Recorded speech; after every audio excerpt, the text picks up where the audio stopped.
Le quotidien pour la ferme, il n'a pas changé en fait, puisque les animaux ils sont là tous les jours, donc on s'en occupe tous les jours. Là-dessus, il n'y a pas grand-chose qu'à changer. On a attaqué à faire les foins.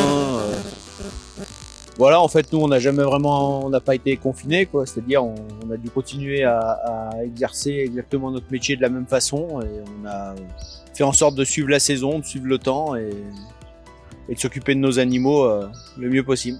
La production de lait, donc, on l'a baissé comme l'ensemble des fromages de Savoie pour éviter la surproduction. Et puis là, maintenant, on arrive à une période estivale où la production de lait, elle baisse de toute façon assez naturellement en fait. Donc du coup, on est revenu à une production de lait sans limitation, mais du coup à une période de l'année où la production, c'est pas maintenant qu'elle est la plus haute. C'est une période en fait, sûrement la période la plus charnière de l'année parce que vu que nous on vit avec les saisons et avec la végétation, c'est à ce moment-là en fait que la pousse est la plus importante pour l'herbe. Donc en fait au printemps, il faut qu'on prépare les parcs.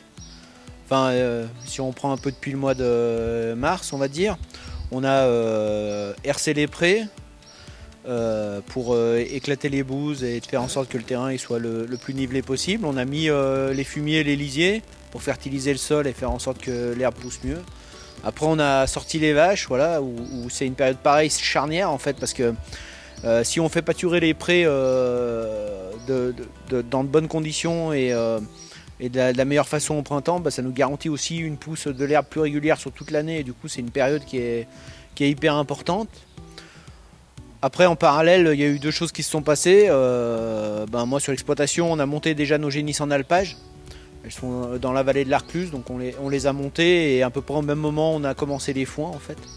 Où là, on a déjà rentré, pour ce qui est de l'exploitation, l'ensemble du fourrage des vaches laitières. Et une partie du fourrage des génisses pour l'hiver prochain en fait. Et du coup c'est vrai que cette période elle est vraiment une période où il y a un pic d'activité qui est vraiment important parce que justement on a toutes ces choses qui arrivent en même temps et elles conditionnent aussi beaucoup tout le reste de l'année. On avait un peu peur parce qu'au printemps on a eu quand même une grosse période de sec avec un mois de mars et un mois de, oui je crois que c'est avril, où on n'a vraiment pas eu beaucoup de précipitations. Et du coup après les précipitations sont arrivées, l'herbe pousse.